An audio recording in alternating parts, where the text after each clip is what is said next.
Saudações de paz, meus irmãos, meus companheiros queridos, pastores, conselheiros de todo o Brasil, por onde você estiver agora, que a bênção de Deus esteja contigo, na tua família, na igreja. Deus abençoe a todos.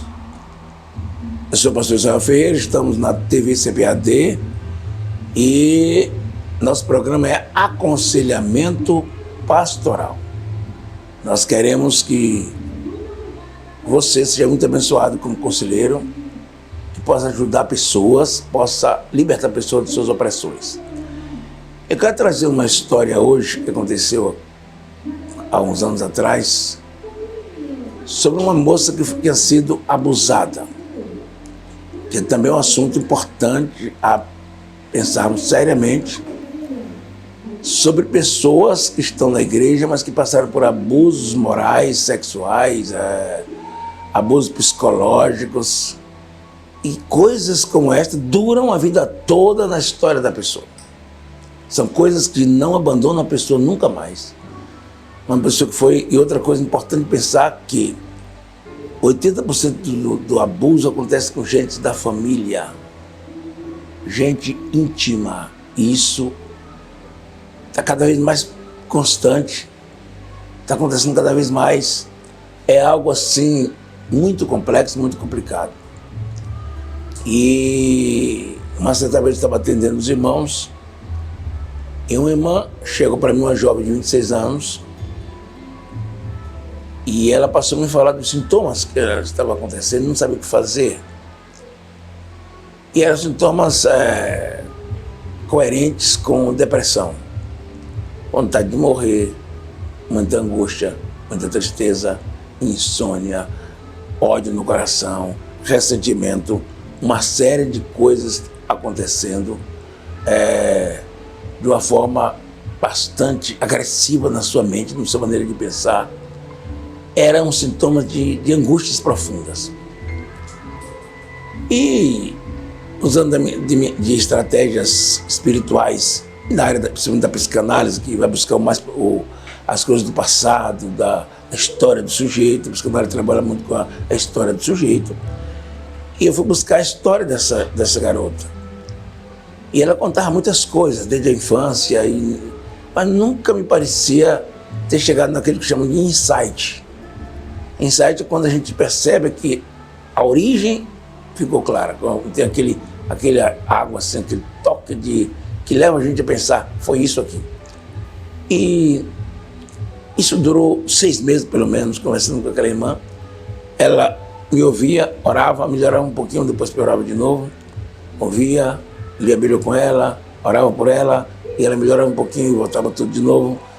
E eu sabia, tinha certeza absoluta que havia algo não revelado, algo que ela precisava dizer, algo que ela precisava esclarecer, algo que tinha sido a raiz de toda uma pessoa que... Muitas pessoas têm raízes mais históricas, mais profundas de uma doença, de uma angústia, pode ser fruto de um trauma que a pessoa teve na infância, e o caso dela era esse caso. E um certo dia eu passei a conversar com ela, trazendo à memória os seus familiares. Eu falei sobre o pai, sobre a mãe, tudo o que aconteceu, que ela lembrou. Ela contou dessa relação dela com o pai, com a mãe, algumas coisas da infância, mas ainda não me parecia ter sido isso. E eu comecei a falar sobre os irmãos dela, e falei sobre outros irmãos, até chegar um irmão, que me parece que era o irmão mais velho dela. Quando chega naquele irmão, ela travava, não dizia nada e começava a chorar. Então eu percebi que a questão que levava ela àquele estado depressivo passava na relação dela com aquele irmão mais velho. Isso foi algo assim complexo. Para ela revelar isso, demorou uns dias ainda, eu insistindo que ela dissesse o que aconteceu com esse irmão mais velho dela. E ela não dizia, irmão, acho que tinha uns 15 anos mais velho do que ela. E aquele menino não dizia, ou aquela jovem não dizia, e demorou. Até que um dia ela começou a chorar, e chorar, e chorar, e foi contando o que aconteceu. Na verdade, durante 7 anos da infância dela, ela tinha sido abusada por aquele irmão. Irmão de sangue, irmão de pai e mãe, que moravam na mesma casa. E ela foi sendo abusada por aquele moço. Ele tinha uns 16 anos, 17 anos quando começou, e aí foi há 20 e tantos anos abusando da sua irmã. Isso gerou nela um problema seríssimo. Aliás, a pessoa que é vítima de um abuso precisa de um processo de cura completo, porque o abuso sexual vai provocar angústias para o resto da vida de uma pessoa. É um trauma que se instala, podendo levar a problemas no casamento futuro, a um processo de depressão, pânico, transtorno bipolar, esquizofrenia, qualquer doença pode levar. Depende muito da estrutura mental do sujeito ou da pessoa para saber até onde vai levar um abuso sexual na infância. Não se sabe até onde vai levar. Pode levar a acontecimentos terríveis, avassaladores, até o suicídio. Tudo isso a partir de um abuso sexual que a pessoa não se perdoa, não perdoa o outro, e aquele ódio, aquele sentimento, aquela angústia, aquela vergonha e aquela culpa, porque as pessoas abusadas se sentem culpadas. E aquela moça tinha tudo, ela tinha a culpa de ter deixado o fato acontecer, ela tinha vergonha de ter acontecido com o irmão dela, ela tinha ódio do irmão, ela tinha ressentimento do irmão, ela tinha medo de Deus, medo das pessoas descobrirem, medo de ser exposta, medo de se tornar vulgar. Então ela tinha muitos medos, muitas inquietações, muitas preocupações daquela moça. E a partir dali eu passei, como é muito fácil para quem tá, só passa a ser mais fácil, muito fácil nunca, mas só passa a ser mais fácil para se tratar uma pessoa quando o fato se estabelece de onde começou, de onde nasceu aquele trauma, de onde nasceu aquela angústia, de onde veio aquela decepção.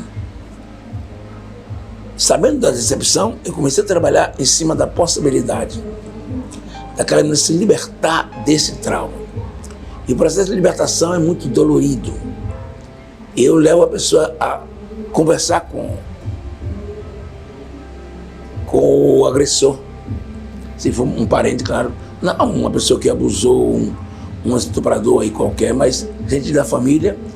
É bom levar ao confronto em termos de conversar, de perdoar. E eu comecei trabalhando isso para que ela falasse com os pais. Ela não quis falar, para ela que falasse com ele, ela também não. Até que um dia ela falou para ele, e ali ele não pensou que ela se lembrasse dos fatos. Ele se angustiou, se entristeceu e pediu perdão a ela. Só que ela não conseguia perdoar, não perdoava de jeito nenhum, continuava angustiada, continuava achando até que ele não tinha vergonha na cara de ter pedido perdão, só coisa desse jeito. E eu fui trabalhando ali, tentando salvar a vida daquela menina, que ela podia se matar a qualquer momento. E um certo dia veio a ideia de orar com ela, de orar de uma forma específica, como já falei, eu contei a história aqui, de orar ela repetindo a minha oração. E eu comecei a falar com aquela moça para ela perdoar e dizendo: Senhor, eu perdoo meu irmão. Diante de oração, de muitas coisas que ele foi orando. E eu coloquei assim, orando com ela: Senhor, eu quero perdoar meu irmão. E quando eu falei isso na oração, ela começou a chorar e gritar e quase ter um surto psicótico. E disse: Senhor, não perdoo meu irmão, eu não perdoo. E gritava. Aquilo durou um tempo de oração, de intensidade de oração, de clamor e de repreender a ação diabólica na vida dela. E foi assim uma batalha espiritual travada em relação àquela jovem. E depois de orar muito tempo, ela começou a chorar muito. E depois de chorar e se quebrantar, ela começou a dizer em lágrimas: Senhor, perdoa meu irmão, Senhor, perdoa meu irmão, Senhor, perdoa meu irmão. Isso foi algo bastante significativo na vida dela. Ela voltou para casa e ela veio algumas vezes, e eu orei com ela, e eu orientei o que ela devia fazer, as atitudes que ela devia tomar a partir dali. E foi algo maravilhoso. Depois de algum tempo, ela estava bem e ela parou de vir. Aí um dia, 2 meses depois, ela voltou. Aquela moça mudou a aparência, ela tinha uma aparência de uma pessoa muito acabadinha, muito arrasada. Ela veio bem vestida, bonita, diferente. E eu olhei e falei: aquela menina que estava falando comigo. Aí ela veio muito alegre e disse: pastor, eu estou bem. Na minha igreja me botaram para trabalhar com criança. Eu estou bem com meu irmão, estou bem com minha família. Eu estou vivendo um tempo maravilhoso de Deus na minha vida. Sinceramente, eu quero dizer, você foi muito compensador. Foi muito bom ver aquela jovem no estado que ela estava, o estado que ela passou naquele momento. Foi algo assim fantástico, algo simplesmente maravilhoso. E eu louvo a Deus porque houve um milagre. E Deus faz milagre através de nós. O aconselhamento é um milagre de Deus na vida das pessoas. É um milagre individual. Grandes momentos do ministério de Jesus foi lidando com pessoa, com uma única pessoa, né? Com Nicodemos, com a mulher samaritana, são atendimentos assim profundos, de intensa mudança na vida das pessoas, de milagre acontecendo numa conversa pessoal. Então, eu quero lembrar você que em casos de abuso sexual é muito interessante que tenha um apoio psicológico de um profissional, porque é uma coisa muito grave. Precisa ser encaminhado a um psicólogo que trabalhe bem com essa área para lidar, ou um psicanalista que também trabalha muito com as coisas que aconteceram no passado, com os traumas da infância. O psicanalista trabalha muito com isso.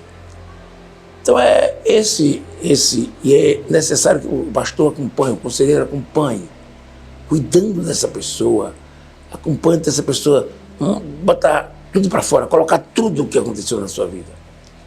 Tem pessoas que, por exemplo, ficam tão inconsciente que ela nem não se lembra conscientemente, mas a lembrança inconsciente a adoece constantemente. Então é importante que a gente perceba que isso não é uma coisa rara. O abuso sexual de crianças está cada vez mais intenso, cada vez mais cruel. E a gente, como conselheiro e como pastor de igreja, no meu caso, sou pastor de igreja, não pode tolerar abusador na igreja. Se você tem informação que um obreiro e comendo da sua igreja é abusador ou abusou de um menor, não poupe não. Mande encaminhar ao conselho tutelar. Abusador vai ser abusador por mais tempo. Então é importante que uma criança abusada vá levada ao conselho tutelar, levada aos meios de tratamento oficiais, no processo de tratamento com psicólogo, assistente social.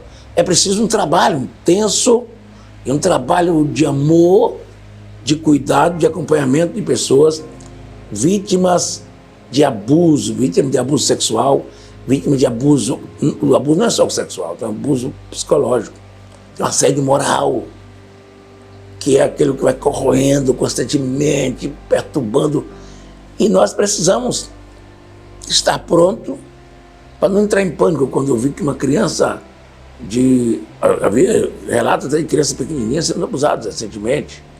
É uma coisa gravíssima, é uma coisa cruel, uma coisa desumana, uma coisa diabólica, satânica.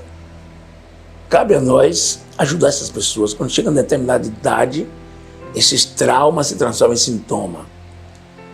Na infância talvez não se manifeste, mas quando chega na adolescência já começa a se manifestar. E quando chega na idade adulta, é fatal. Acontecem muitas coisas, muitos tipos de patologias da mente, da alma, vai acontecer quando aquela pessoa chega na idade adulta. Então, gente, vamos orar para as pessoas, abençoar as pessoas e ajudar pessoas abusadas, vítimas de abuso, que estão na nossa igreja.